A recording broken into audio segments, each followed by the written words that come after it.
kedatangannya untuk mengikuti sosialisasi yang saya akan sampaikan. Di sini saya hanya ingin berbagi pengalaman ataupun pengetahuan yang saya sudah dapat duluan. Jadi di sini ada budaya positif yang memang harus kami sosialisasikan. Budaya positif di sini ada beberapa materi, tapi sebelumnya saya perkenalkan dulu. Saya Ibu Tri, tentunya dari SMP Nusantara yang disertai dengan fasilitator di Ibu Sundari. Jadi itu tanpa berlama-lama, di sini materi yang akan saya sampaikan yang pertama adalah disiplin positif dan nilai kebajikan universal. Yang kedua adalah teori motivasi, hukuman dan penghargaan, serta restitusi, keyakinan kelas, kebutuhan dasar manusia dan dunia berkualitas, restitusi itu terbagi menjadi dua, yaitu 5 posisi kontrol dan segitiga restitusi. Baik, yang pertama di sini adalah disiplin positif dan nilai kebajikan universal. Nah, selama ini kita beranggapan bahwa disiplin itu adalah segala sesuatu yang terkait dengan aturan, di mana semua harus mematuhinya, dalam artian mematuhi yang dimana dipatuhinya itu terdapat ada motivasi eksternal ataupun internal. Jadi kita mematuhi atau siswa itu mematuhi bukan karena adanya motivasi intrinsik, melainkan ada motivasi yang lain. Nah, jadi sebenarnya disiplin itu berasal dari bahasa Latin yang biasa dikatakan disiplina, yang artinya belajar. Dan kata disiplin juga itu berasal dari akar kata yang sama dengan disiplin, yaitu murid atau pengikut. Nah, kalau kita simpulkan bahwa disiplin di sini merupakan sebuah pengikut atau murid yang ingin belajar, tentunya pengikut atau murid yang ingin belajar, di mana pengikut atau murid itu belajar tentunya ada dorongan tersendiri, entah itu dorongan dalam hati atau dorongan di dalam faktor-faktor luar. Tetapi kalau untuk disiplin yang telah dijelaskan oleh Diary Gosen di sini melalui bukunya, yaitu Reconstructing School Discipline, bahwa di sini siswa atau murid sebagai pengikut mengikuti peraturan atau kedisiplinan itu berdasarkan motivasi intrinsik atau motivasi internalnya. Baik, disiplin diri dapat membuat seorang menggali potensinya menuju kepada sebuah tujuan mulia atau sesuatu yang dihargai dan bermakna. Ya, sebagai pendidik, tujuan kita adalah menciptakan anak-anak yang disiplin diri sehingga mereka bisa berperilaku dengan mengacu pada nilai-nilai kebijakan universal dan memiliki motivasi intrinsik bukan ekstrinsik. Dalam artian kalau motivasi ekstrinsik itu dipengaruhi dari luar, sedangkan kalau yang kita mau bahwa motivasi yang akan timbul kepada anak-anak kita, kepada murid-murid kita, yaitu motivasi intrinsik yang muncul dari dalam diri sendiri. Jadi kedisiplinan itu diberlakukan bukan karena faktor eksternal, tetapi kita sebagai pendidik memunculkan dari dalam diri anak itu tersendiri. Karena di sini disiplin itu bisa membuat orang menggali potensinya. Ya, dengan kedisiplinan potensi itu akan tergali dengan tujuan mulia, ya, ataupun sesuatu yang bermakna. Nanti kalau ada yang bertanyakan nanti ya di sekolah saya ini. Kemudian nilai-nilai kebajikan universal. Di sini Ki Hajar Dewantara maupun Diary Gosen, ya, beliau berdua ini adalah pakar pendidikan yang mengartikan disiplin sebagai bentuk kontrol diri, yaitu belajar untuk kontrol diri agar dapat mencapai suatu tujuan yang mulia. Di sini tujuan mulia dikatakan mengacu pada nilai-nilai dan prinsip-prinsip mulia yang dianut dalam diri seseorang tersebut. Nanti kita akan lebih pelajari lebih dalam. Di sini menurut Ki Hajar Dewantara bahwa disiplin itu adalah merupakan bentuk kontrol diri. Jadi disiplin itu bukan sebuah kepatuhan akan peraturan. Oke, nilai-nilai kebajikan itu adalah sifat-sifat positif manusia yang merupakan tujuan mulia yang ingin dicapai setiap individu. Salah satu nilai kebajikan yang ingin dicapai pada setiap anak Indonesia yang kita kenal dengan profil pelajar Pancasila. Jadi ada beberapa macam nilai-nilai kebajikan seperti pilar itu, kemudian tetapi untuk dunia pendidikan yang kita anut atau yang akan kita capai adalah profil pelajar Pancasila seperti sebagaimana yang sudah kita rumuskan dalam visi yang kita buat kemarin.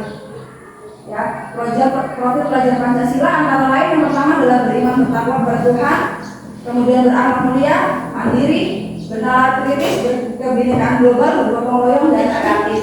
Ini adalah profil pelajar Pancasila yang tentunya akan dicapai atau ada pada diri murid-murid kita. Ya, masuk ke dalam teori motivasi, hukuman, dan penghargaan serta restitusi. Sebelum saya lanjut, kira-kira masih ada yang ditanyakan tentang kedisiplinan atau kebijakan universal sebelum masuk ke materi yang lebih menarik? Ya.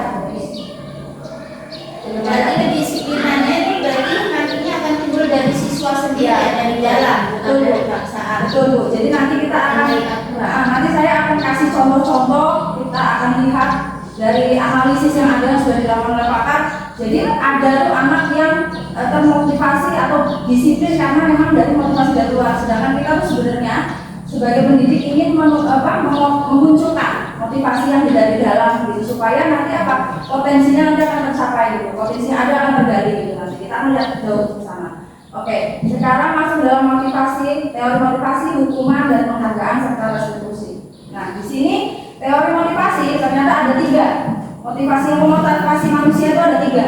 Pertama, orang ingin melakukan sesuatu itu untuk menghindari ketidaknyamanan atau hukuman. Seperti yang tadi ini bersifat motivasi eksternal. Ini ada pada dalam diri murid kita. Ya, jadi kadang anak melakukan sesuatu peraturan, mengikuti peraturan itu karena untuk menghindari ketidaknyamanan atau hukuman, karena takut dihukum. Datang terlambat karena takut dihukum. Nah, seperti itu. Kemudian yang kedua adalah untuk mendapatkan imbalan atau penghargaan dari orang lain. Biasanya saya juga masih sempat dulu itu mengasih penghargaan pada anak-anak yang kira-kiranya datangnya tempo atau mungkin mendapat nilai bagus, dikasih mungkin hadiah pena atau apa. Nah, jadi ini juga masih termasuk motivasi eksternal yang tentunya nanti akan memiliki dampak. Dan yang ketiga, nah di sini untuk menjadi orang yang mereka inginkan dan menghargai diri sendiri dengan nilai-nilai yang mereka percaya. Nah, ini adalah termasuk ke dalam motivasi intrinsik. Ya, jadi untuk menjadi orang yang mereka inginkan, mereka itu ingin seperti apa dengan adanya nilai-nilai apa? Nilai-nilai kebijakan universal yang tadi itu. Kalau kita tanamkan kepada anak-anak, ya nilai-nilai kebijakan universal yang seperti tadi ya, seperti kemandirian, gotong royong. Nah, apabila kita tanamkan, maka nanti akan muncul motivasi intrinsik atau motivasi dari dalam, sehingga kalau ketika kita membuat kedisiplinan, yang muncul bukan motivasi eksternal untuk menghindari ketidaknyamanan ataupun hukuman ataupun ingin mendapatkan imbalan. Yang nanti kita akan capai adalah menjadikan murid kita itu memiliki motivasi yang ada di dalam dirinya untuk menjadikan dia itu menjadi seorang yang disiplin gitu. Ya. Lanjut, kemudian di sini ada hukuman dan penghargaan. Ya, hukuman dan penghargaan itu memiliki dampak masing-masing. Ternyata penghargaan itu memiliki dampaknya masing-masing. Nah, hukuman itu bersifat tidak terencana atau tiba-tiba. Ya, jadi kalau ketika kita itu melihat anak terlambat, kemudian disuruh lari lapangan, nah itu namanya hukuman karena tidak terencana. Kemudian bersifatnya satu arah karena hukumannya dibuat oleh satu pihak, oleh guru tersebut.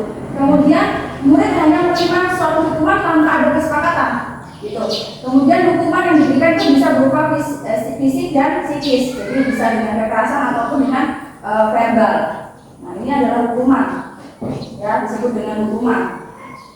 Kemudian konsekuensi. Nah, ini hukuman dengan konsekuensi bedanya apa? Kalau hukuman itu tadi dilakukan secara searah, kalau konsekuensi itu sudah disepakati antara kedua belah pihak. Ya, jadi umpamanya saya kasih contoh gini. Umpamanya anak itu datang terlambat masuk kelas. Kemudian ibu guru bilang gini, nanti yang datang terlambat ini kan waktunya ini sudah kebuang nih 15 menit. Jadi kamu nanti akan ganti pada jam istirahat, mungkin yang lain beristirahat, kamu harus mengerjakan tugas itu selama 15 menit. Nah, itu sudah disepakati bersama karena itu antara guru dengan siswa sudah memiliki kesepakatan. Ya, jadi konsekuensi itu dibuat oleh pihak guru dan murid sudah mengetahuinya sebelumnya bahwa apabila melanggar peraturan mereka akan mendapatkan konsekuensi. Nah, kemudian apa yang terjadi? Murid tetap juga tidak nyaman dalam waktu jangka pendek. Pada saat itu juga dia mungkin merasa dia itu bersalah, kemudian dia sudah merasa dirinya itu sudah tidak berharga begitu. Nah, itu itu adalah konsekuensi dan hukuman, perbedaannya seperti itu. Kalau hukuman itu secara langsung, kalau konsekuensi itu dibuat kesepakatan antara murid dengan siswa. Gitu. Nah, kemudian restitusi adalah proses menciptakan kondisi bagi murid untuk memperbaiki kesalahan mereka sehingga mereka bisa kembali pada kelompok mereka dengan karakter yang lebih kuat. Nanti saya akan jelaskan ini lebih dalam di materi yang selanjutnya. Oke, restitusi juga disebut dengan proses kolaboratif yang mengajarkan murid untuk mencari solusi untuk masalah mereka dan membantu murid berpikir tentang orang seperti apa yang akan mereka inginkan dan bagaimana mereka harus memperlakukan orang lain. Jadi ketika anak itu dia melakukan kesalahan, jadi guru itu lebih berperan untuk mencari solusi, tetapi yang mencari solusi itu anaknya, gitu. Jadi kita tuh membimbing anak, kira-kira kalau kamu terlambat itu apa yang harus kamu lakukan supaya tidak terlambat? Bukan kita yang mencarikan solusi, tapi dia sendiri yang mencari solusi. Itu yang disebut dengan restitusi, ya. Restitusi. Jadi mereka itu mengerti mereka itu ingin menjadi orang yang seperti apa. Itu adalah restitusi. Ya. Kemudian sampai di sini mungkin ada bertanya atau saya lanjut? Lanjut, oke. Nah ini yang saya tadi katakan dihukum oleh penghargaan. Ya, jadi penghargaan itu juga bisa menjadi hukuman. Kenapa dikatakan menjadi hukuman? Dia akan menjadi hukuman kepada orang lain ketika suatu anak atau seorang murid itu diberikan penghargaan. Misalnya dikasih penghargaan karena dia itu mungkin umpamanya dapat nilai bagus, kita langsung kasih penghargaan di depan kelas, anak-anak yang lain melihat. Jadi kenapa dikatakan dia itu sebagai suatu hukuman? Hukuman bagi temannya yang tidak mendapatkan penghargaan itu. Nah, sehingga timbul apa? Nah, di situ sehingga timbul apa?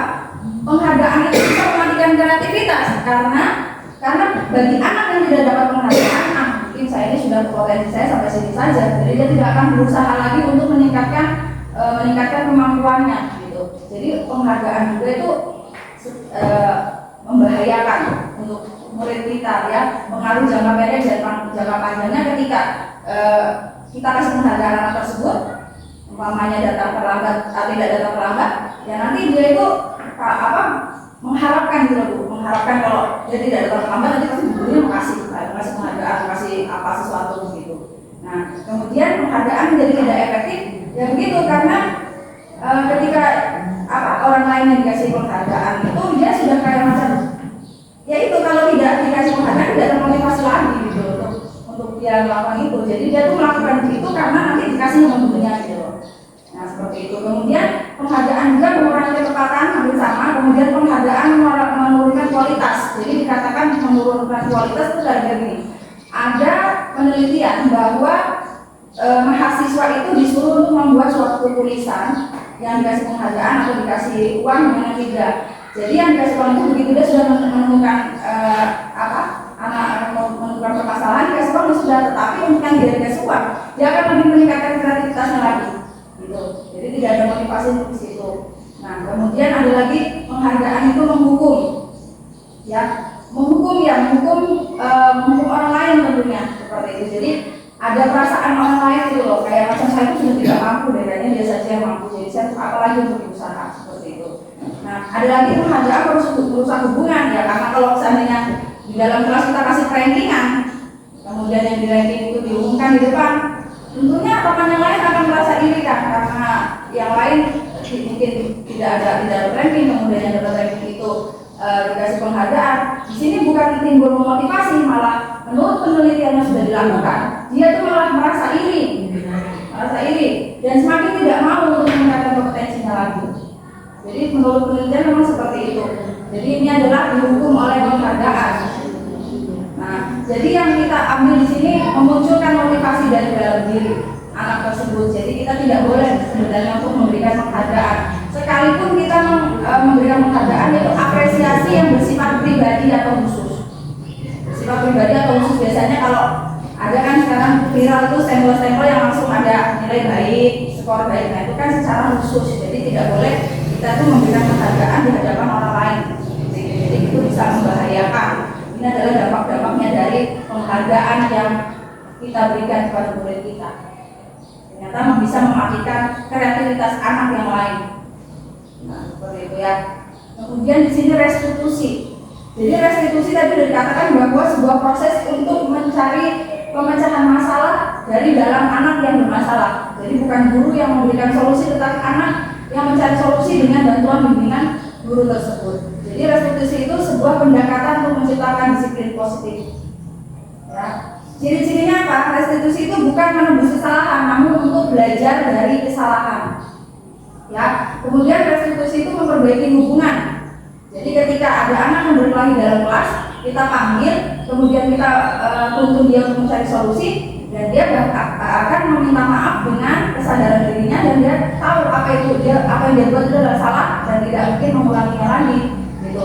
Dan restitusi adalah sebuah tawaran, bukan paksaan, karena nanti seorang guru itu akan bilang gini, kamu tuh mau jadi orang yang seperti apa? Kamu tahu ini salah, terus keyakinan kelas yang kamu sudah sepakati seperti apa. Jadi restitusi itu nanti guru yang menawarkan pilihan-pilihannya. Jadi anak-anak itu bisa memilih nanti anak itu akan menjadi seperti apa. Ya, dengan keyakinan kelas yang nanti akan kita buat. Nanti saya akan berikan tahapan cara membuat keyakinan kelas.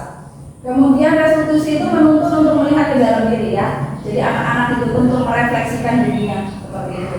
Jadi saya salahnya di mana dan saya akan memperbaiki ke depannya seperti apa. Oke, jadi ciri-ciri restitusi di situ, restitusi itu mencari kebutuhan dasar, mendasari tindakan. Nah, kemudian restitusi itu juga menguatkan. Nah, sekarang masuk ke dalam keyakinan kelas. Nah, ini yang biasa saya juga memang kalau untuk yang kemarin itu adalah kesepakatan kelas. Jadi kesepakatan kelas dan keyakinan kelas itu turun dari peraturan kelas. Ya, kenapa bukan peraturan kelas lagi?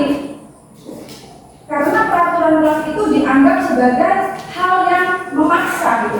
Peraturan itu bisa dikatakan hal yang memaksa gitu. Jadi di sini awalnya kesepakatan kelas dan sekarang berkembang lagi menjadi keyakinan kelas. Tentunya dengan keyakinan nilai-nilai universal yang tadi sudah saya sampaikan. Jadi keyakinan kelas ini tetap dia mengarahnya kepada profil pelajar Pancasila. Karena nanti memang anak-anak itu akan dibentuk karakternya sesuai dengan profil pelajar Pancasila. Nah, kenapa keyakinan kelas? Karena seperti itu. Awalnya peraturan kelas, kemudian menjadi kesepakatan kelas, dan yang terakhir ini adalah keyakinan kelas.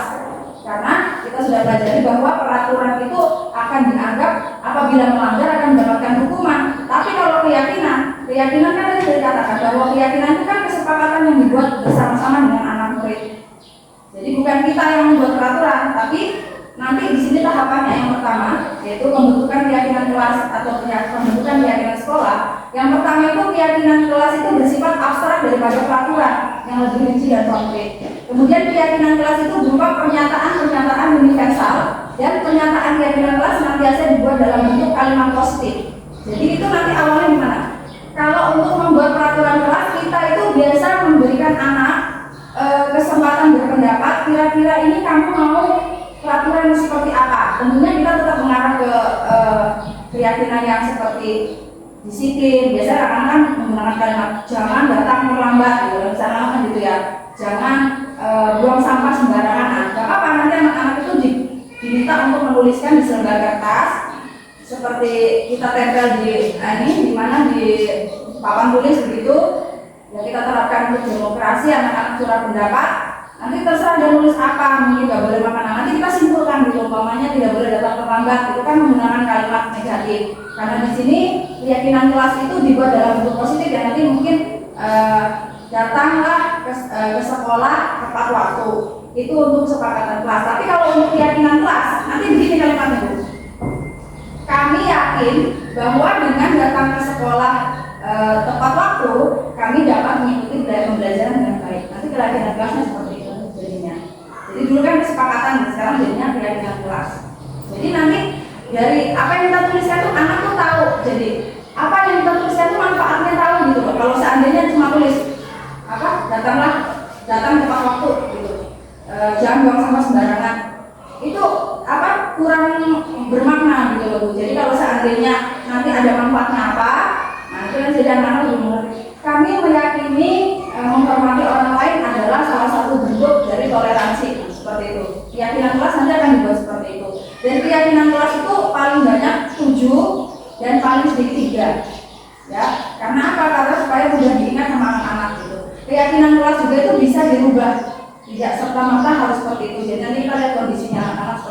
bisa ubah lagi. Ini sudah kelihatan kemandiriannya nih, udah mandiri, udah datangnya nggak terlambat, sudah buang sampah, sudah ini bisa diganti dengan yang lain.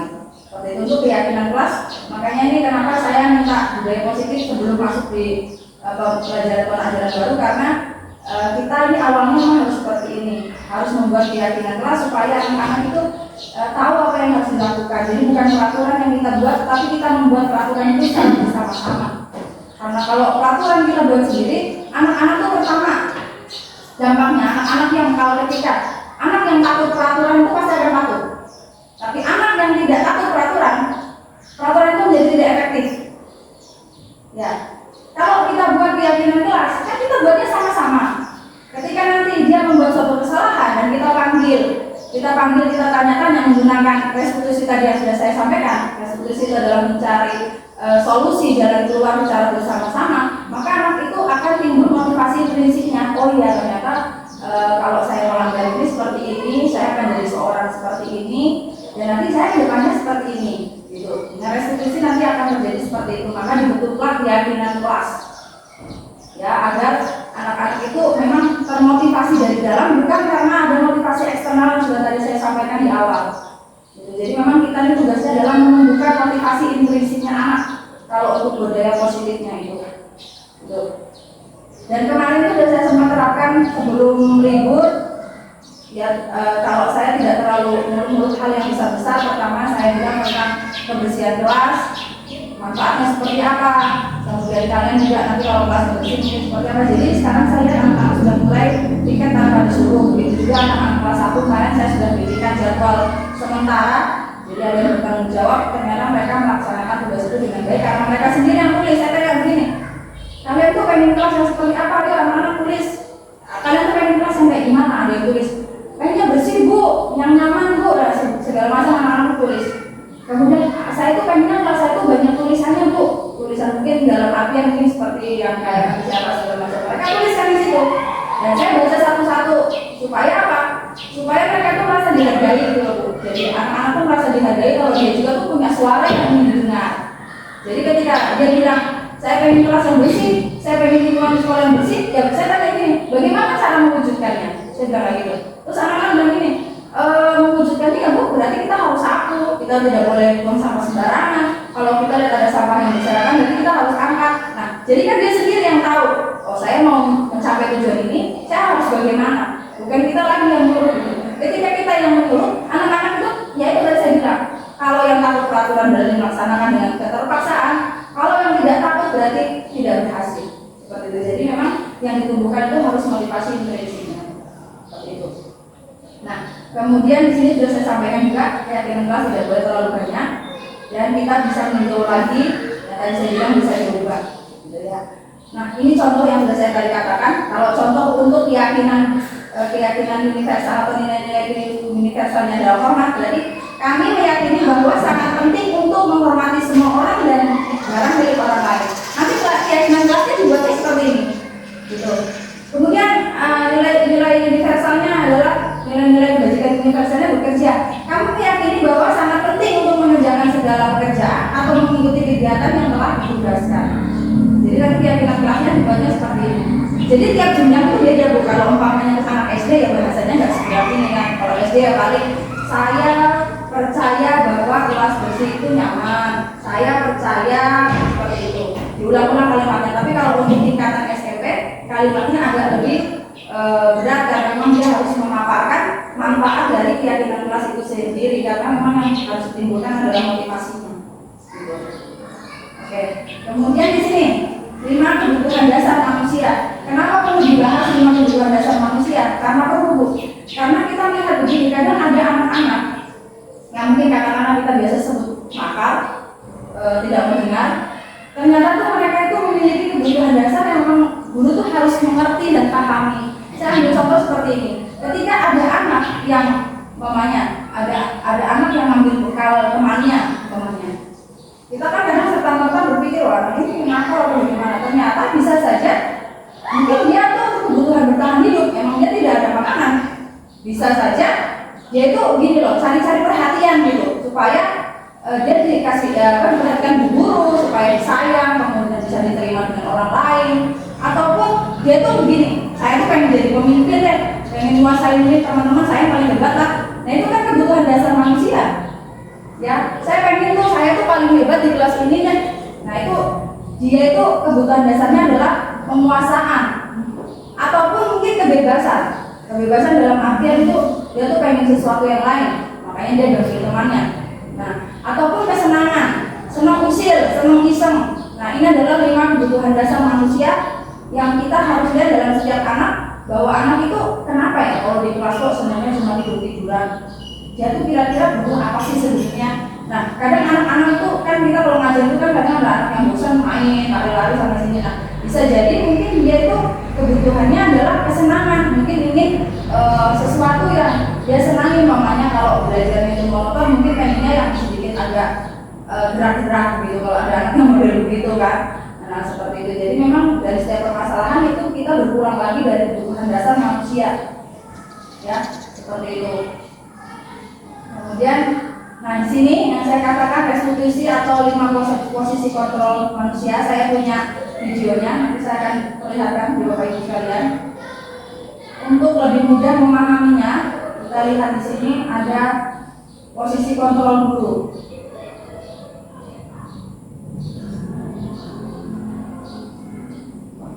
Saya cek dulu ini.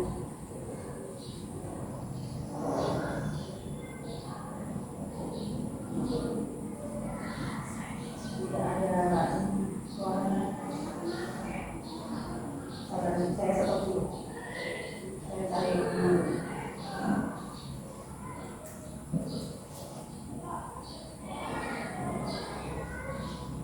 Jadi 5 posisi kontrol seorang guru. Yang pertama adalah penghukum, yang kedua adalah pembuat rasa bersalah, yang ketiga itu adalah pemantau, yang kelima adalah manajer.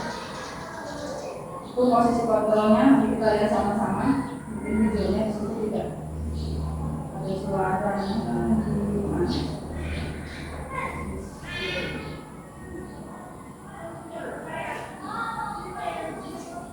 Harus diinstal ya, atau bagaimana saya cabut aja, saya juga di laptop ini atau gimana ya?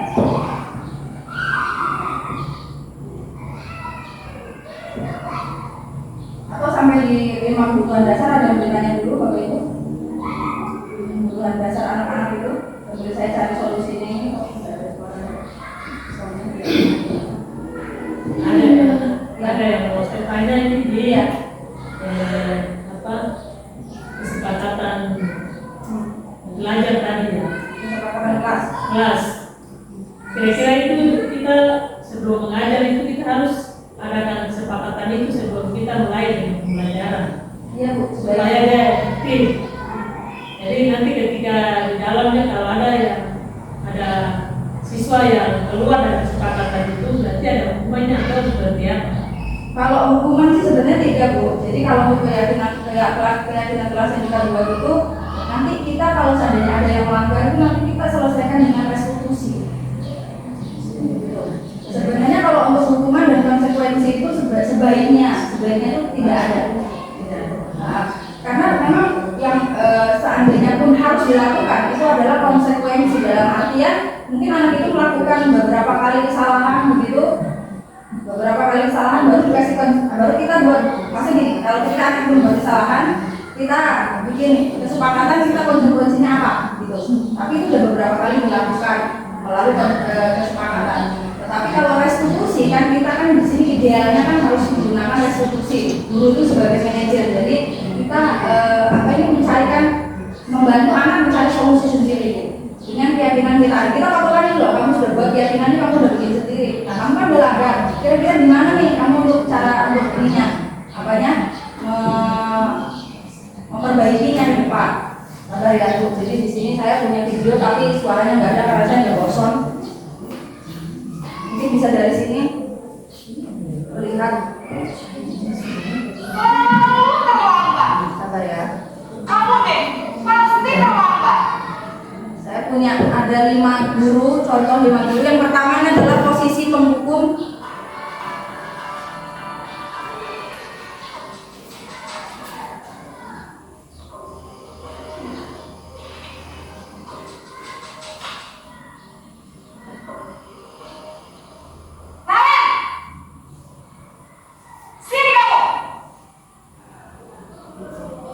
Selamat pagi, Bu. Selalu terlambat. Kamu deh, pasti terlambat. Maaf, Bu. Saya Apa? Apa coba?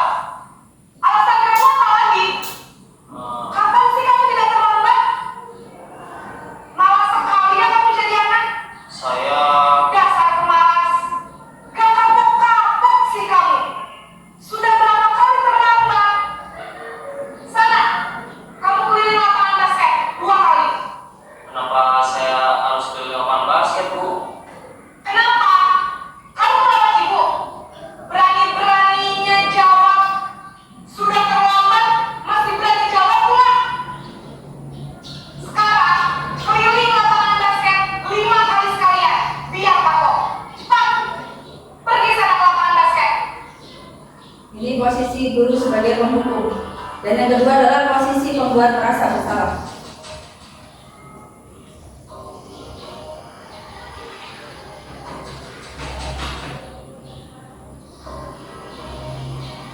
Naren!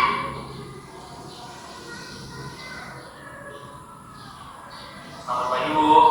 Naren. Kamu kenapa terlambat lagi, nak? Ya Tuhan, Naren. Kamu senang ya bikin ibu susah ya? Kalau kamu terlambat lagi, nanti ibu yang ditegur bapak kepala sekolah, nak. Disangka ibu tidak bisa membina kamu. Duh, gimana ini? Maaf, Bu. Duh, Gusti Naren. Kamu suka ya kalau ibu ditegur bapak kepala sekolah? Terus, sekarang ibu harus tulis apa ini di buku absen? Ini kamu sudah sering terlambat loh. Ibu harus apa coba? Maaf, Bu. Maaf sekali. Ya sudah, lain kali jangan bikin ibu susah lagi ya nak ya. Ibu tidak akan kuat lagi kalau kamu begini terus. Bisa jantungan kalau ibu tegur bapak kepala sekolah. Sana cepat kelas. Maaf ya, Bu. Maaf sekali. Begitu, Bu. Posisi membuat rasa bersalah, berbicara dengan nada tepat. Nah, ini adalah posisi teman. Yang tadi pembuat merasa bersalah dan sekarang adalah posisi sebagai teman.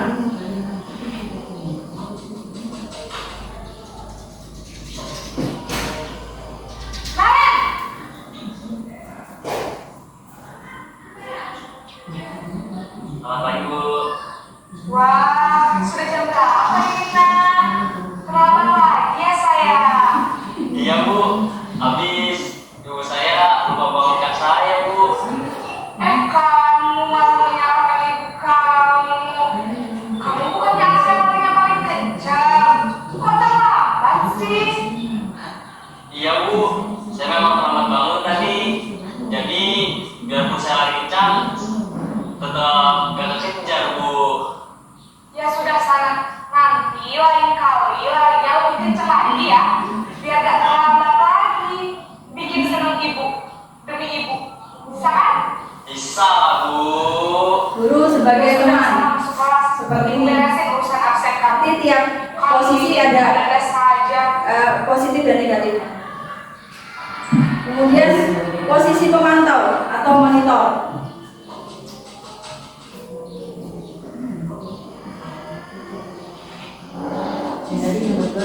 Nomor 2 membuat rasa bersalah.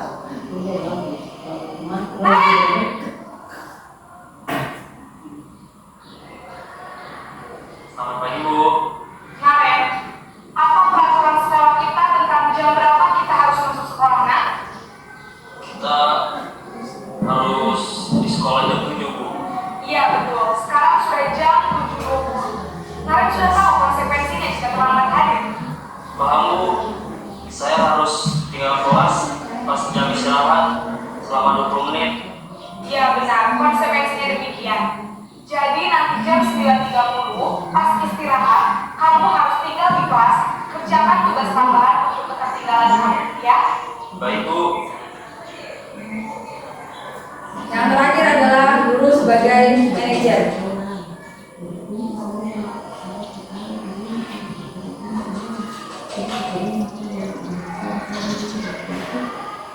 Naren!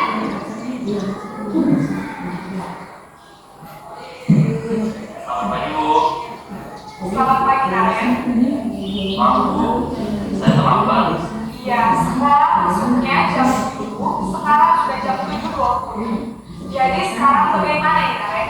Maaf Bu, saya lupa alarm saya semalam. Baiklah, menurut kamu, keyakinan sekolah yang mana yang perlu kamu tingkatkan? Menghargai diri sendiri dan orang lain mungkin ya Bu. Setuju. Jadi, apakah Naren meyakini prinsip saling menghormati tersebut? Iya Bu, saya meyakininya. Apakah Naren bersedia memperbaiki masalah keterlambatan ini? Bersedia Bu. Bagaimana kalau akan memperbaiki masalah keterlambatan ini?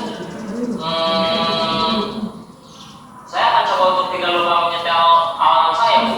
Baik, kalau Naren mau menyetel alarm di rumah, ada orang yang kira-kira bisa bantu mengingatkan tidak? Ada Bu, kakak saya, Kak Emma. Ada lagi selain Kak Emma? Selain Kak Emma, ada ibu saya. Baik, jadi yang mengingatkan Naren adalah Kak Emma dan ibu kamu ya? Kira-kira akan mulai setelah alarm kapan nih Naren? Setelah pulang sekolah, akan segera saya lakukan. Baik, jadi Naren akan setel alarm untuk bangun besok pagi dan akan diingatkan oleh kakak dan ibu dan Naren ya. Ada lagi yang mungkin perlu dilakukan Naren agar tidak terlambat bangun lagi. Tidak ada Bu. Baik Naren, terima kasih untuk kerjasama kami.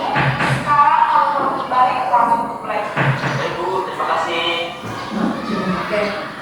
Jadi sampai di sini Bapak Ibu kira-kira kita ini posisi gurunya yang ini yang mana Bu kira-kira? Yang pertama, Kita biasanya ya, Ah, selama kita ini ya Jalankan.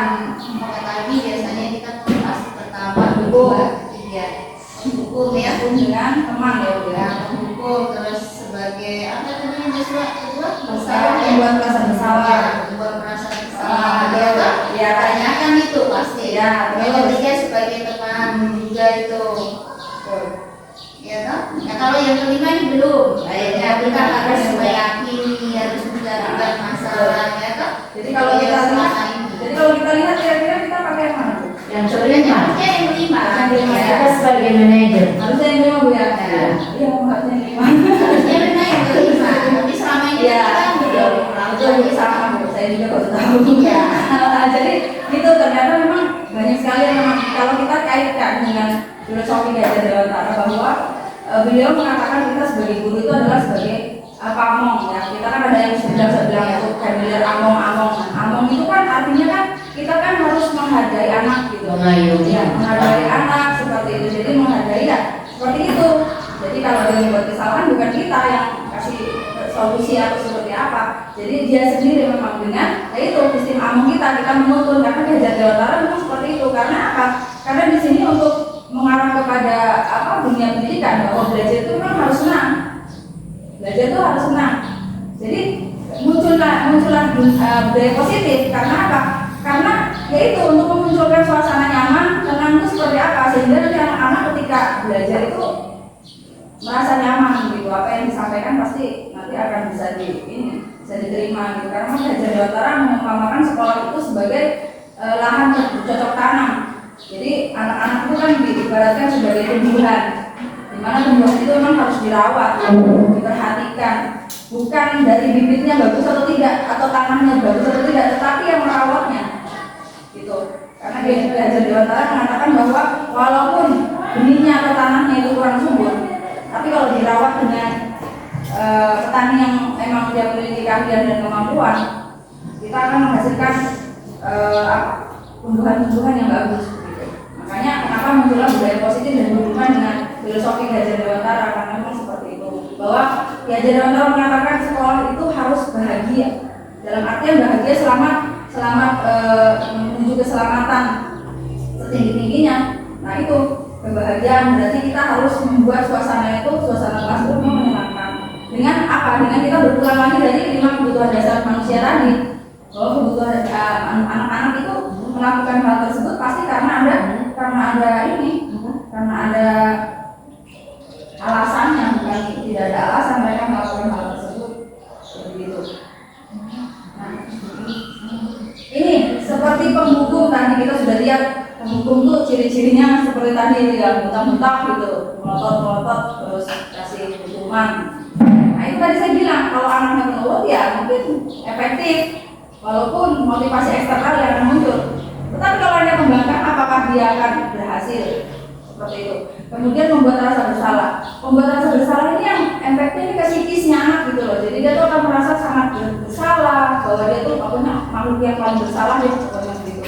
Kemudian kalau teman itu ada dampak positif dan negatifnya Bu. Jadi kalau teman itu memang bisa memperbaiki hubungan kita dan anak-anak, bahkan kita akan lebih dekat dengan anak-anak dengan cara kita. Tetapi dampak negatifnya itu nanti anak-anak tuh nurutnya cuma sama guru itu saja, tidak sama semua guru. Gitu. Umpamanya nanti ada satu guru yang berperilaku seperti itu dalam posisi sebagai teman. Nanti itu dia nurutnya sama guru itu aja gitu loh, nggak sama guru-guru yang lain. Gitu. Sedangkan kalau pemantau ini lebih ke arah ketika dia melanggar suatu keyakinan, maka dia akan mendapatkan konsekuensi ke arah situ dengan adanya ya observasi seperti tadi itu. Kemudian yang paling ideal memang dikatakan di sini adalah posisi sebagai manajer. Jadi kita itu yang sudah saya pelajari bahwa manajer itu kita itu tidak mencari mana yang salah mana yang benar. Jadi memang kita bilang memang setiap orang itu pasti punya kesalahan seperti itu. Tetapi tidak apa-apa, saya juga mungkin jadi orang itu punya kesalahan, tapi bagaimana cara kita memperbaikinya gitu. Kalau manajer biasanya begitu, jadi dia selalu memvalidasi kesalahannya, memvalidasi kesalahan anak gitu, tapi bukan serta-merta membiarkan anak menjadi salah. Nah itu, jadi kita harus menuntun, ya. Oke, di Hajar Dewan Sara selalu di dalam tulisannya itu menuntun anak seperti itu, supaya muncullah yang namanya motivasi yang di dalam dirinya itu, gitu. Nah, ini yang sebenarnya segitiga restitusi, ya, segitiga restitusi kemarin yang saya baru bikin tugas dengan cerita itu. Nah, jadi di sini ada pertama itu menstabilkan identitas. Nanti saya share sebagai PowerPoint-nya dulu. Menstabilkan identitas bahwa setiap orang itu pernah melakukan kesalahan. Tadi saya bilang begitu. Kamu bukan satu-satunya orang yang pernah melakukan hal ini. Nah, kemudian ada validasi tindakan yang salah, menanyakan alasan-alasan mengapa kok sampai seperti itu, kenapa kok terlambat, begitu. Kemudian adakah cara yang lebih efektif untuk mendapatkan apa yang kamu butuhkan? Nah, yang ketiga adalah menanyakan keyakinan yang telah kita buat. Makanya kenapa saya bilang ini saya harusnya sampaikan memang di awal Bu, sebelum ada pembelajaran supaya nanti kita semua bikin, terus nanti ditempel, dibuatlah seperti poster gitu, ditempel di kelas. Jadi nanti ada kayak ini, ada satu kertas manila, nanti beli flip top itu yang kertas di situ tempel itu, nanti anak-anak curah pendapat. Anak-anak kira-kira ini kita nih mau bikin peraturan kelas seperti apa? Nanti jadinya nanti keyakinan kelas yang kami yang buat ya tulis, saya maju di tempel-tempel semua. Nah kita bikin kesimpulan, kita bikin lebih kayak poster gitu kan, terus ditempel supaya apa? Supaya nanti ketika anak-anak itu apa ini melakukan kesalahan kita berulang lagi loh keyakinan kelas yang kita buat gitu. Nanti ketika ada melakukan kesalahan kita menggunakan ini jadi negara restitusi namanya. Nah ini tahapannya kan saya contohnya supaya lebih paham lagi dari penjelasan serta ini, kemudian ada validasi dan akan menanyakan keyakinan. Oke, saya akan kasih videonya lagi. Ada kemarin juga saya sudah buat dengan cerita, tapi saya akan kasih video di sini ada.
itu contoh untuk segitiga restitusi. Jadi nanti itu yang akan kita lakukan posisi guru sebagai manajernya. Saya juga masih belajar, Bu, kemarin juga baru bikin itu dengan cerita bikin skenario, tapi saya tidak bikin skenario, memang saya langsung aja cerita. Nanti kalau saya tanya gini untuknya kalau ternyata sudah sesuai seperti itu, Bu. Yang itu adalah 5 posisi guru dan juga segitiga restitusi sebagai tangkapan yang akan digunakan untuk menyelesaikan masalah. Sampai di sini, Bu, mungkin ada yang ditanyakan atau kita bisa Kembali yang tadi apa itu motivasi tadi katakan bahwa memberikan hadiah kepada siswa yang berprestasi atau siswa yang rajin itu bisa juga menimbulkan hal yang tidak baik ya, penghargaan. Karena ini juga saya pernah atau tidak saya lakukan biasa kasih pujian ataupun memberikan hadiah kepada yang berprestasi. Tapi kalau menurut saya itu kalau tadi kata bahwa itu bisa memberikan hal yang terbaik karena bisa memberikan doa kepada anak-anak yang dapat prestasi. Tapi kalau menurut kami itu memberikan hadiah itu supaya yang lain juga mungkin bisa lebih termotivasi atau lebih semangat, bisa juga dapatkan seperti teman yang sudah berprestasi supaya saya juga harus berusaha supaya saya bisa dapat ranking 1, supaya saya juga bisa dapat hadiah seperti itu. Terus ya, artinya kalau kita bagaimana ya, kalau dikatakan tidak bisa kasih dong atau anak yang lain tidak bisa semangat atau misalnya kita memberikan hadiah kepada orang lain, itu kira-kira bagaimana ini ya? Jadi gini, saya kembalikan lagi kepada kita punya motivasi yang ingin dicapai. Motivasi yang ingin dicapai adalah motivasi yang keluar dari diri anak itu sendiri. Tadi memang Ibu bilang, atau ini kalau kita kasih hadiah anak ini nanti di sini termotivasi. Ya. Tetapi survei di lapangan mengatakan, ya ternyata anak-anak itu tambah tidak termotivasi itu, Bu. Anak-anak yang tidak diberi penghargaan setelah dilakukan survei oleh Ki Hajar Dewantara dan tadi itu Diani itu bosan itu, ternyata setelah disurvei anak-anak yang tidak dikasih hadiah itu bukan termotivasi, malah akan ini muncul rasa iri, muncul rasa dia itu sudah tidak ada potensi, tidak ada kreativitas lagi yang ditingkatkan gitu loh jadinya. Seperti itu. Memang niatnya kita baik, ingin memunculkan motivasinya anak, tetapi setelah diteliti ternyata bukan meningkatkan motivasi lagi, ternyata malah anak-anak itu malah jadi kreativitasnya mati gitu. Boleh kita kasih penghargaan, Bu, tetapi kayak macam begini, hanya seperti sekedar kayak macam bersifatnya itu bersifat kayak lebih khusus dan pribadi gitu. Khusus dan pribadi supaya yang lain tidak tahu, dan juga itu sebenarnya ditakutkan lagi nanti anak-anak itu yang dikasih penghargaan itu nanti dia itu melakukan itu bukan karena dia itu memang mau meningkatkan kreativitas, tapi nanti niatnya tuh mau buat seperti ini tuh nanti supaya guru nanti kasih pujian, supaya nanti guru kasih hadiah gitu loh maksudnya. Karena kita kan mau memunculkan ini motivasi intrinsik. Jadi nanti kita kembali lagi ke depan itu yang tadi 3 itu. Jadi ada yang kita tuh melakukan sesuatu karena dikasih imbalan, kita melakukan sesuatu tuh karena nanti dihukum. Nah, tapi yang diinginkan kan kita melakukan sesuatu karena memang kita meyakini gitu loh. Karena itu yang kita yakini ya, jadi kita harus melakukan gitu. Kalau penghargaan itu yang ditakutkan itu mengarahnya nanti kalau seandainya ibu tidak kasih lagi, anak itu sudah nggak mau kreatif ataupun dia hanya melakukan itu hanya untuk ibu menyenangkan ibu aja gitu. Di dalam budaya positif yang saya pelajari seperti itu. Jadi memang itu tuh niatnya tuh supaya anak yang lain termotivasi, semoga supaya anak itu juga lebih meningkatkan prestasi. Tetapi kenyataannya memang seperti itu, malah akan muncul iri hati di temannya, kemudian kreativitasnya menurun, dan lebih parahnya lagi itu nanti motivasi eksternal yang akan muncul dalam diri anak. Jadi gitu.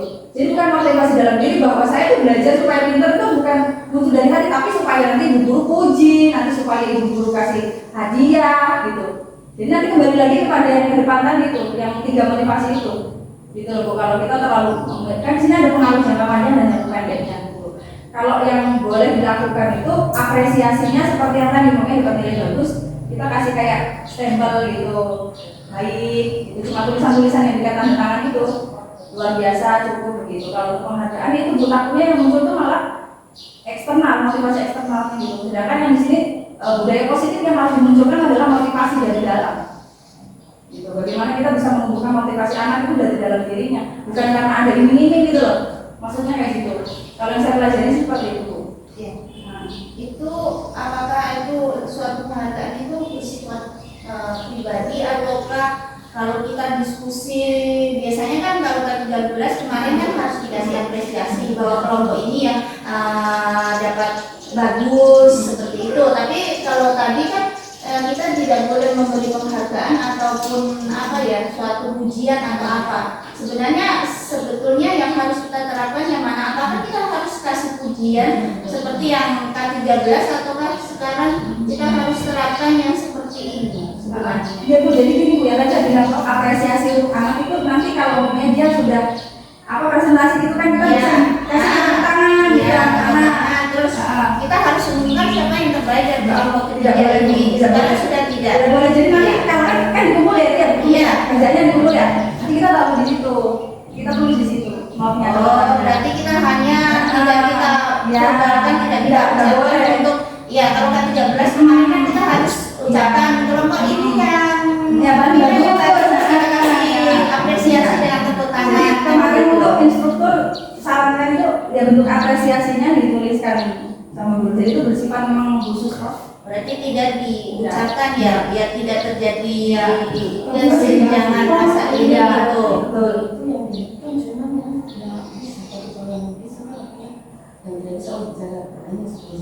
Tapi kalau yang bisa dimotivasi itu supaya dia lebih mempertahankan. Iya Bu. Jadi nanti secara khusus ditulis Bu. Dengan kan kumpul tugas ya.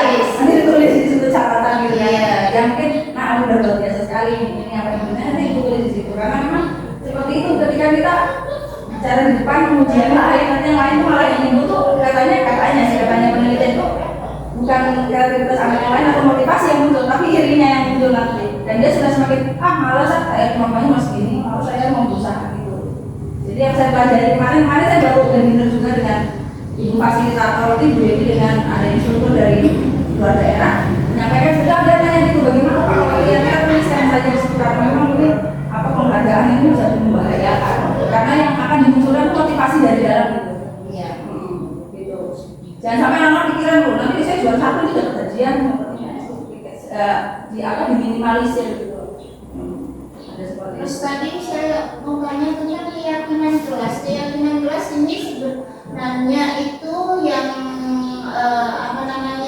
membuat bersama siswa itu wali kelas di awal pembelajaran kah atau setiap guru mata pelajaran bisa untuk kita membuat keyakinan mata pelajaran sendiri. Maksudnya keyakinan kelas ada sendiri dengan wali kelas bikinnya ataukah guru juga bisa membuat untuk keyakinan kelasnya? Tiap guru boleh bikin. Boleh untuk mata pelajaran ya? Boleh ya. Jadi tiap kelas ibu bikin nggak apa-apa. Kalau wali kelas yang bikin nanti emang ibu setuju itu keyakinan kelas yang wali kelas yang ibu kan pasti beda kan maksudnya kan apa yang bikin itu. Jadi tiap guru mata pelajaran itu masuk kelas bikin nggak apa-apa. Berarti itu perlu ditempel satu-satu dong tadi untuk keyakinan. Iya, tadi kan katanya sambil dipajang gitu ya. Iya. Boleh dipajang memang kita kan cuma Berarti berapa. setiap guru mata pelajaran boleh dipajang ditempel di setiap sisinya. Boleh saja sih. Tadi dikatakan gitu toh supaya anak-anak tuh merasa dihargai gitu. Ya, kalau zaman dulu kan setahu saya kalau kesepakatan kelas kan biasanya kan wali kelas yang membuat dengan siswa untuk Ya. kelancaran Atau kelas nanti gini saja. Bu, supaya bimbingan nggak perlu kan ya. Ya, Karena maksudnya banyak ya. kan. Jadi nanti kan kita bisa ini tuh Bu, ngambil lo yang sama gitu ditulis toh. Keyakinan kelas kan diambil yang sama-sama gitu toh. Kan pasti nanti ada yang sama tuh, ada yang sama nanti diambil aja kan mana yang ini baru dibikin nih. Dalam poster itu dan gitu dan nanti tuh keyakinan kelas tuh harus ini Bu, apa ditandatangani anak-anak. Ya. Tiap anak yang di kelas tuh harus tanda tangan gitu. Jadi gitu. Kalau Saya saya kan juga jadi nanti tiap guru mata pelajaran bikin keyakinan kelas masuk di kelas itu. dengan pembudayaan ini. Budaya positif kan paling budaya positif sini yang kemarin kita visi yang kita sudah sampaikan ini bisa disampaikan di Bapak kemarin itu sudah bikin. Nah ini apa, ada budaya-budaya positif yang dilakukan itu mungkin bisa diterapkan tuh kayak macam literasi, nanti mungkin pas di rapat kita sampaikan lagi literasi dan lain sebagainya, itu budaya-budaya positif yang akan dimunculkan di sekolah kita. Kalau saya kemarin, kalau dari kemarin kesepakatan ibu-ibu guru sekalian itu kan mau ini kan yang ditingkatkan prakasa perubahannya, mewujudkan kemandirian peserta didik gitu ya. Jadi nanti kita kemandirian itu apa saja yang kira-kira yang mau dibuat gitu untuk menciptakan ini budaya positifnya toh. Kemandirian itu mungkin berani presentasi di depan, kemandirian itu tadi seperti piket tanpa disuruh, membersihkan lingkungan tanpa disuruh, seperti itu. Nanti kita bikin programnya lagi. Ya, seperti itu. Ada lagi dari Bapak Kepala Sekolah mungkin ada umpan balik. Bapak. Jadi ini berujung pada manfaat untuk dia. Contoh kalian kita katakan apa di sekolah kesepakatan apa semua di sekolah ya? Kelas. Ya, Keyakinan kelas. ya, yakin bahwa ini pada hasilnya untuk Anda, ya silakan lakukan. Dia punya manfaatnya semakin besar untuk kamu. Tapi kalau kamu tidak lakukan seperti itu, ya bagaimana harapan kita? Ya, kasihan juga. Oleh karena itu kalau kita yakin membuat sesuatu, berarti harapan kita pasti kita raih. Sukses kita ada di sana. Tapi kalau kita hanya begitu saja, misalnya tadi anak bilang kita buatkan kesepakatan, mungkin kita sepakat sudah. Tapi kadang manusia itu pintar. Tadi kan anak-anak ada debat-debat perusahaan terakhir di ya lakukan tata kelola cerita damai akomodasi sampai menuju kepada baiknya, ya toh. Sekalipun ada pelanggaran, tapi pada akhirnya tingkat akomodasi itu ada damai, ada positifnya ada.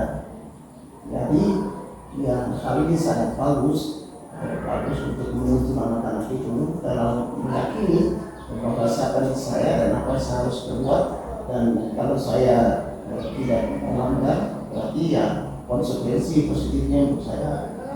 Tapi kalau dia langgar berarti bukan positif lagi, negatif bagi dirinya. Dan kita berusaha supaya hal itu jangan salah dan terulang lagi. Seperti anak-anak ini, makanya saya pusing itu bagaimana kita meyakinkan anak supaya jangan dia pemalas masuk. Tadi kan anak kasih tahu kita bagaimana meyakinkan bahwa setiap hari harus sekali duduk 30, tetapi nanti esoknya dia tidak masuk. Jadi itu di dulunya sudah tidak ada, karena harinya dia sudah lewat, dia tidak datang. Seperti tadi saya masuk toh, ada seperti Edus, ada seperti banyak yang kemarin masuk, tapi tadi saya masuk mereka sudah tidak ada. Bagaimana meyakinkan orang-orang semacam ini sehingga di dalam presentasi kehadiran dia itu harus melaju dan tidak boleh absen. Ini yang saya pusing juga. Ya, Pak. Jadi begini Pak, kalau untuk yang seperti itu makanya kita bilang di sini menumbuhkan motivasi dengan keyakinan yang ada. Jadi kemarin itu saya sudah sering sampaikan di anak-anak. Mungkin namanya perubahan itu kan tidak semudah membalikan telapak tangan ya Pak ya. Ya. Kita butuh konsistensi dan peraturan yang konsisten. Ya. Peraturan yang kontinu dilakukan gitu kan Pak. Ya. Jadi kan karena kita memang tugasnya seorang guru adalah membimbing anak-anak murid, menuntun, membimbing jadi pamong. Ya berarti kan kita dibutuhkan kesabaran untuk melakukan perubahan itu. Gitu. Jadi untuk hal-hal yang kecil, saya sudah menanamkan kepada anak-anak, contohnya nyapu. Tadinya kalau anak-anak nyapu harus suruh, kan? Karena kita bilang, nah kita kan katanya kamu bilang katanya pengen kelas bersih. Jadi kalau kelas bersih berarti kamu bagaimana? Apa yang harus kamu lakukan? Saya harus ini bu menyapu. Nah seperti itu. Nah saya sudah berapa kali lihat, saya sudah bikin jadwal sementara di kelas 1 Dan kalau kelas 2 memang sudah ada jadwalnya. Kelas 3 itu, kelas 1 saya sudah bikin jadwal sementara selama MOS. Jadi saya setiap hari saya tanya gini, ada nggak tanda piket sama ketua kelas sementara juga Pak? Jadi kan saya waktu itu masuk, saya memang tutup itu karena saya pertama masuk karena nggak menyatu kan. Jadi itu saya bilang, saya sudah membuat keyakinan kelas dengan mereka. Saya sudah menanyakan kelas impiannya mereka seperti apa, sekolah impiannya mereka itu seperti apa. Jadi mereka sudah ceritakan di depan. Nah bagaimana untuk mencapai itu? Ya kalau kebersihan kelas ya dia harus nyapu terus. Saya buatkan jadwal. Ternyata saya survei 2 hari itu anak-anak memang nyapu. Saya tanya, nyapu enggak ini kelasnya? Nyapu gitu. Memang terlihat bersih. Nah itu kan berarti sudah memunculkan walaupun kecil tapi itu sudah ada perubahan gitu Pak dalam dirinya gitu. Nah untuk yang kelas 3 itu kemarin saya sudah sampaikan juga tentang disiplin begitu, termasuk datang tepat waktu dengan keyakinan kelas yang dibuat. Tetapi dari hari Kamis, Jumat itu selama saya datang, yang saya datang dari hari Senin, Selasa, Rabu, Kamis itu Jumat, dan tadi memang saya terlambat gara-gara saya siapkan segala sesuatu ini. Anak-anak yang ini masuk tepat waktu, kecuali Kevin kemarin saya tanya gara-gara katanya itu kamu terlambat, terus saya tanya solusinya seperti apa. Tapi nggak tahu malah hari ini tidak masuk. Nah itu tugasnya kita Pak. Memang kita kan sebagai guru itu kan adalah sebagai pamong, tugasnya menuntun. Jadi memang perubahan itu tidak mudah. Dan kita sudah sadari itu dari dulu memang perubahan itu tidak mudah. Tetapi kan kita sudah mengupayakan gitu Pak. Artinya kita sudah mengupayakan apa yang kita ketahui dan kita terapkan, gitu. Mengupayakan supaya terjadinya perubahan. Gitu. Seperti itu. Jadi memang tidak bisa langsung berubah seketika gitu. Jadi kita memang harus memotivasi anak-anak terus gitu dengan memberikan kesadaran-kesadaran seperti itu. Dan yang terlambat itu dikasih kayak macam tadi itu mencari solusi dengan yang tadi tahapan restitusi supaya mereka tuh paham, oh ya terlambat seperti ini gitu. Kalau seandainya dihukum itu tadi Pak sudah dikatakan bahwa kalau dihukum itu kalau anak yang patuh dia nurut gitu, walaupun yang ada tuh motivasinya dari luar. Tapi kalau anak yang tidak takut hukuman ya begitu, yang tidak takut hukuman ya dia acuh saja dengan hukuman dengan peraturan itu. Tapi kalau ketika kita munculkan dari dalam jiwanya anak itu dengan menuntun dan sebagainya, ya mudah-mudahan akan terlaksana karena sekeras-kerasnya batu kalau ditetesin air kan pecah. Jadi karakteristik dari manusia itu masalah tidur ya. Betul. Karena tadi kan kebutuhan 5 kebutuhan dasar manusianya udah beda-beda. Jadi anak ini kenapa sampai begini Arif? Ternyata itu kita harus lihat ke belakang. Oh ada kebutuhan yang mungkin belum dipenuhi. Seperti anak-anak yang suka cari keributan, cari perhatian kan itu kan setelah kita lihat itu ternyata kan mereka butuh kasih sayang, butuh diterima dalam suatu kelompok itu. Gitu. Ya, kalau anak itu dia punya butuh ya, tadi kan anak bilang ya ini ada kekuasaan ya, kekuasaan. Dia tahu bagaimana dia rebut kekuasaan, bagaimana dia rebut kenali pengetahuan, bagaimana dia bisa sukses. Nah, nanti memicu dia untuk dia masih terus. Tapi ini kalian tidak, tapi ada 1-2 juga. Dan ini problema yang kita hadapi di dunia pendidikan, terutama di Papua ini. Jadi tapi tergantung manusianya. Tergantung manusianya. Mungkin barusan saya kasih tugas tadi seperti tadi kan pengantar untuk masuk kata pengantar itu kan kita baca pengantar ini kompetensi dasar pengetahuan, kompetensi dasar keterampilan, kompetensi dasar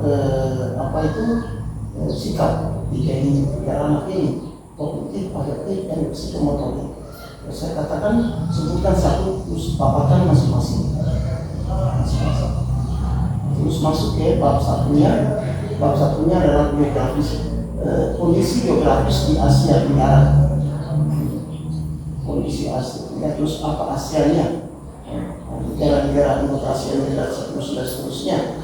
Bagaimana setiap orang bisa tenang, bisa ambil bagian intisari yang bagian materi yang bisa dijawab. Bagaimana dia bisa maju ke depan untuk dia bisa proses pengetahuannya, terampil untuk bisa bicaranya, sikap santunnya ada, harus berubah waktu dia maju pada saat ekspresi.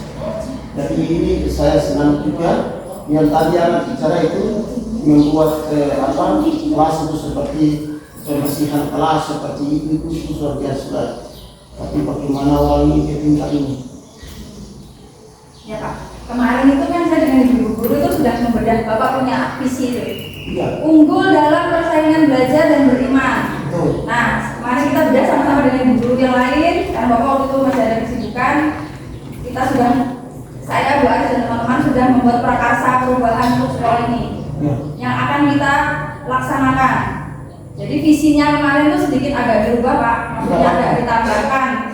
Jadi kemarin itu karena memang mau disampaikan nanti pas rapat, tapi Bapak sudah berburu sampaikan ini. Jadi kemarin itu visinya ditambahkan mewujudkan peserta warga sekolah yang unggul dalam persaingan belajar, beriman dan berkarakter. Kemarin kita tambahkan itu karena mengarahnya ke profil pelajar Pancasila. Dan kemarin itu Bapak Ibu Guru sudah merumuskan satu prakarsa perubahan bahwa nanti yang akan dicapai yaitu mewujudkan peserta didik yang mandiri.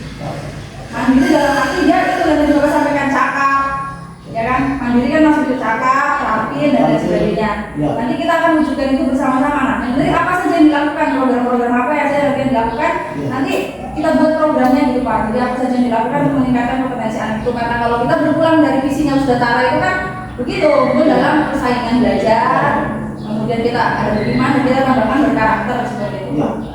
Jadi ibu tadi itu kontekstual. Terus kontekstual itu menuju kepada real. Jadi realita ya. Jadi nyata itu. Kalau kita bilang nyatakan berarti implementasinya benar real. Dia catat, dia bicara, dia tampil, dia bikin apa-apa. Itu berarti sudah kita sukses. Ya. Makanya dari prakarsa itu nanti dibuat program-programnya apa yang dibuat gitu Pak. Untuk mewujudkan kemandirian itu nanti apa kita yang membuat itu, kita ngapain gitu. Ya kan. Jadi kemarin sudah dibuat juga ya Ibu Gres dan beberapa teman yang lain. Setelah nanti ini setiap anak maju presentasi dibicara. Ya, bagaimana teknik-teknik untuk bisa berbicara berpidato, bagaimana prosesnya. Ya, yang pertama ya itu Pak, dibuat kelas yang Ya. menyenangkan. Ya, kelas menyenangkan. Itu Jadi menyenangkan. anak-anak kan mengarahnya ke Merdeka Belajar Pak. Ya. Jadi nanti kalau guru-guru, misalnya Bu Gres nanti ngajak ke lapangan kemana jangan marah, Ya. karena mengarahnya ke Merdeka Belajar. Ya. Nanti anak-anak dibawa keluar bawa marah. Ya. Kalau itu merdeka belajar itu kan dari setiap individu bebas untuk bagaimana mengembangkan potensi diri dalam wujud kreativitasnya. Ya, kreativitasnya. Dia kreatif, dia daya cipta, dia bikin apa, ya ini loh alat saya. Misalnya saya bilang kamu bikin peta Asia Tenggara, ya Asia Tenggara bagaimana caranya supaya negara-negara berapa yang ada di benua Asia ini. Ya. Bisa invest ya. Untuk menuju ke sana dia bisa kuasai. Dia sebutkan bahwa ada sekitar 5 negara yang tersebar di kawasan Asia Tenggara. Bagaimana ASEAN kerjasama ASEAN itu apa-apa saja itu hubungan regional dan hubungan bilateral antara Asia Tenggara dan bukan Asia Tenggara. Jadi bantu saya senang. Yang tadi kita bicara meyakinkan diri bahwa dia solid, dia hebat, ya harus dari dalam dirinya.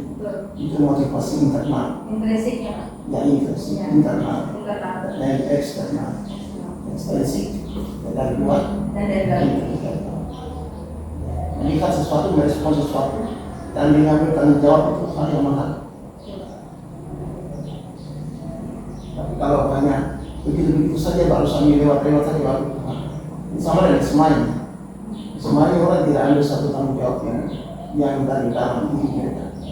Uangnya sudah kemarin dibayar nomor, tapi tidak ada yang datang pagi untuk bisa jaga feedback menjaga. Oh ya anak, mari saya tunggu kau di sini ya.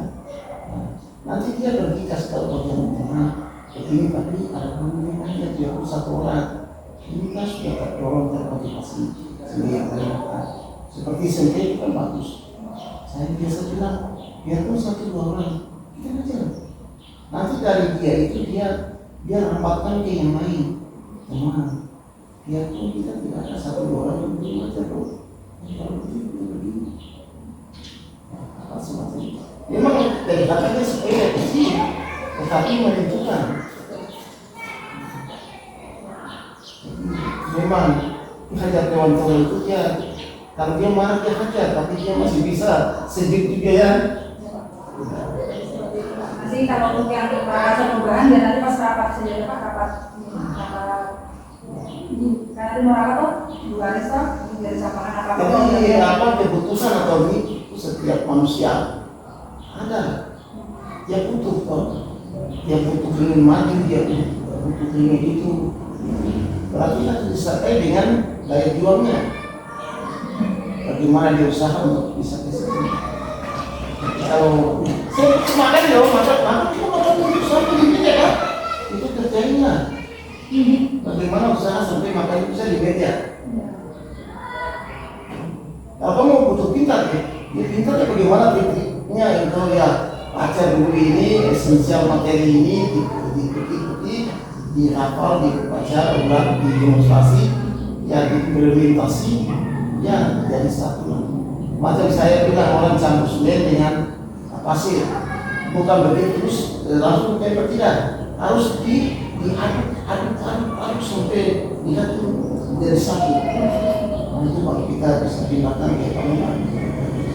Kamu lihat Belanda punya bangunan itu dibanding dengan Indonesia punya bangunan itu, Belandanya kan dia berawat-awat karena dia bikin makan. Kalau kita tidak, dia sudah itu. Datang begini 5-6 bulan, 6 tahun, wah sudah propos semuanya patah. Ini kan campurannya. Jadi anak juga tidak nyatu dengan pengetahuan, cuma juga seperti religius tadi yang bilang tahu. Ini religius konteksnya profil Pancasila ya, dalam pemahaman sila pertama dan dipindahkan ke sila kedua.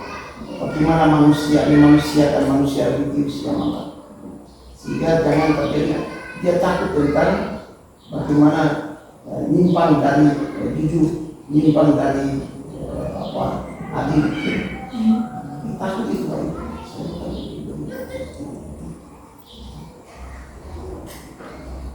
Berat juga anak ya? Berat Pak. Jadi saya butuh, kita kalau mau ini ya jalan ya sama-sama Pak. Kan nggak mungkin roda itu jalan sendiri kan, dia pergi sendiri kalau rodanya satu aja, pergi sih kalau rodanya 4 kan gitu jalan mobil itu.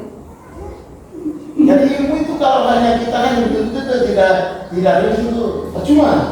Harus kita dikatakan, baru disaksikan oleh orang lain. Kalau kita lihat gunung Merapi, orang kan gunung Merapi, tapi dia memuntahkan lahannya, lalu ditanam padinya, lalu muncullah beras itu, beras gunung Merapi. Nah, itu hasilnya.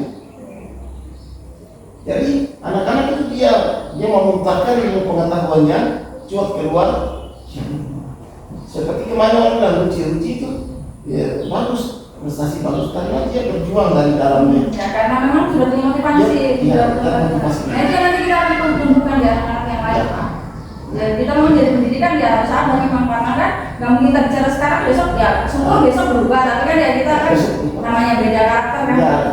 Tidak mungkin kita ada seperti kita balik ke lapak tangan. Betul. Atau taruh udang di parapi cepat merah kita makan. Betul. Jadi memang waktu memang. butuh waktu. Kita banyak juga karena serta Hifat itu dia dulu di sini, mana kita sekarang Sukabumi, dia bantu di sana untuk itu dia semangat untuk mengajar ke sana. Jadi anak-anak di bawah sana. Jadi ada Nusantara ini ada yang paham bagus, tadi yakin, kalau dia yakin, saya yakin saya sekolah sini pasti saya akan jadi manusia. Iya. Berarti kalau motivasi dalam diri apa yang harus buat? Buat akhir ini. Intinya kalau belajar Utara bilang, intinya kalau belajar itu anak-anak tuh pertama harus senang Pak. Ya. Kalau dia sudah down, sudah nggak masuk nanti. Ya. Kalau dia sudah down dengan adanya gangguan-gangguan dari luar, Baru. dia sudah nggak bisa. Oh itu sudah disebut Nah, daya. makanya ini ada dari positif. Ya. Kita mengangkat gangguannya itu dari luar. Ya kita spirit ya. Katanya begitu. Ya bikin spirit dia. Nah, Semangat. Iya. Masih ada harapan. Iya. Jangan putus asa. Jangan menyerah sebelum berhenti. Saya senang juga begini, akan seperti ini. Nanti kalau saya sih apa yang saya punya saya bagikan yang penting ada waktunya dari guru-guru Pak. Jadi ini kita sudah masuk di modul 1.4 1.1 itu filosofi bisa belajar lewat cara. Kemudian yang kemarin visi dan misi sudah dengan ibu sekalian. Kalau nanti kami ini macam Aris ya kami dengan materinya apa, kalau saya begitu apa? Boleh Pak, itu nanti kalau masuk di komunitas belajar itu nanti kita buat yang waktu itu kan saya sudah sampaikan di kayak gini.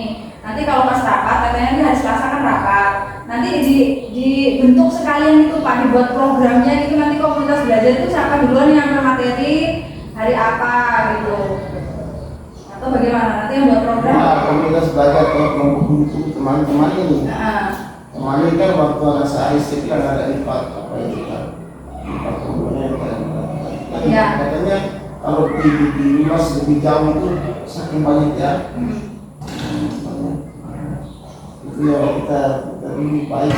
Jadi ya sehingga waktu kita itu jangan kita nggak biasa kita lari tidak. Setiap kejadian yang kita buat ada catatan. ya. Ada catatan seperti tadi kita bikin minggu ini.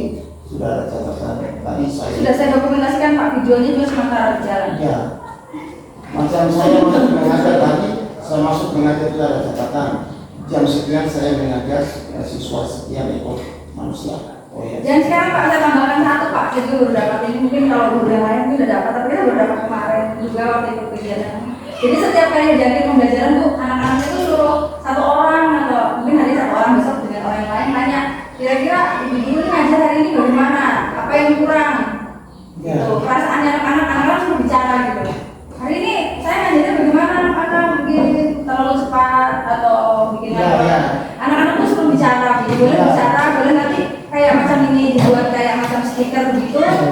Stiker nanti kalau ada perasaannya kamu hari ini seperti apa, belajar dengan ibu guru, tolong digambarkan di lembar kertas.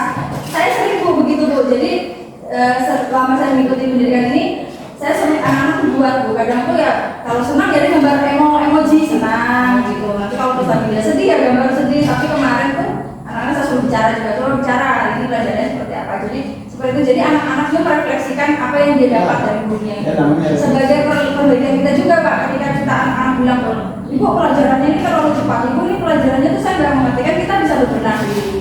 Itu yang ditambahkan sih refleksi dari anak dan refleksi dari kita. Kalau itu semua artinya sudah ya sudah Sudah. kira-kira apa yang ini bicara terlalu cepat itu juga seperti itu. Kalau bilang itu terlalu cepat artinya kita tahu Ya. ya atau tahu apa yang bisa kekurangannya Sampaikan. terus kalau masalah emosi Ya, dari memilih ini Bagus itu. Jadi anak-anak kan anak-anak kan tidak semuanya kita bicara Bu. Anak-anak kan kompetensi tidak semua kita bicara. Jadi ada yang bisa gambar juga. Jadi nanti gambar. Kalau ini emosinya udah lebih senang ya gambar. Kenapa kamu tuh sharing toh?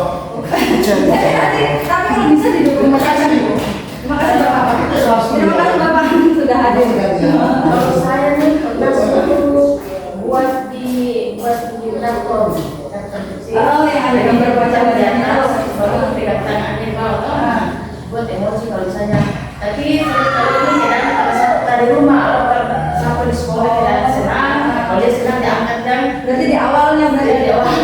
Jadi itu nggak apa-apa itu kan menciptakan kondisi awal tuh Pak. Makanya dikatakan kan apa kita harus apa ini sekolah itu harus nyaman tanpa ada gangguan kan selama ini kan ya gangguan kita bukan hanya gangguan psikis juga kan sering kan itu makanya itu sebenarnya tidak boleh biasanya kalau pagi-pagi seperti itu. pernah sesuatu cuma lagi Kalau bisa sesekali didokumentasikan bukan kalau nasi butuh toh sesekali didokumentasikan kayak macam gambarnya anak sesekali difoto lah gitu. Atau anak yang bicara di videokan ya, siapa tahu nanti suatu saat ada kayak kita mau aplikasi ini saya sudah pernah bikin refleksi. jadi saya pernah itu supaya katakan saya bisa berarti lagi dan ada rumah kalau tidak mungkin lagi bisa lah memang kalau dia di sini masalahnya apa sampai dari apa seperti ini tidak ada pertanyaan Itu ibu sudah bisa jadi manajer kan posisi sebagai manajer. lalu pada Iya memang sekarang begitu memang. Jadi itu posisinya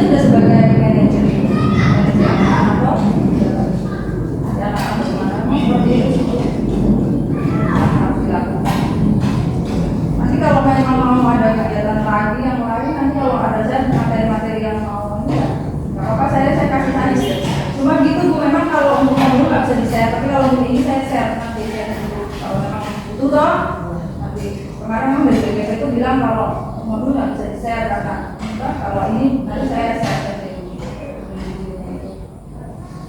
Ada lagi? Oke, terima kasih untuk ibu semua yang telah hadir untuk waktunya. Saya ucapkan terima kasih dan saya minta maaf kalau